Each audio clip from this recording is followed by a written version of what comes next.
नमस्कार मंडळी.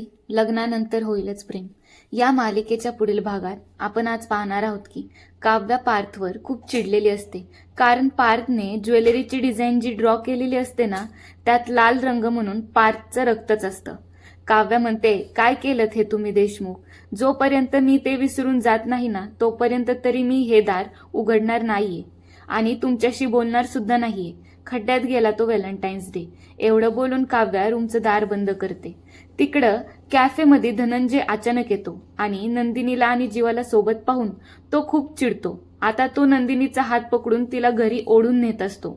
नंदिनी ओरडून म्हणते, बाबा बाबा माझा हात सोडा तुम्ही, मला जीवासोबत राहायची इच्छा आहे.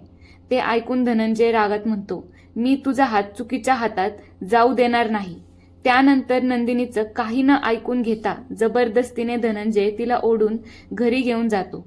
पण एवढ्यात जीवा पण खूप हळवा होतो. त्याच्या डोळ्यात पाणी येतं. त्याची सुद्धा इच्छा असते की नंदिनी त्याच्यासोबत राहावी म्हणून. पण इथं परत एकदा धनंजयमुळे नंदिनी आणि जीवाची ताटातूट झालेली असते.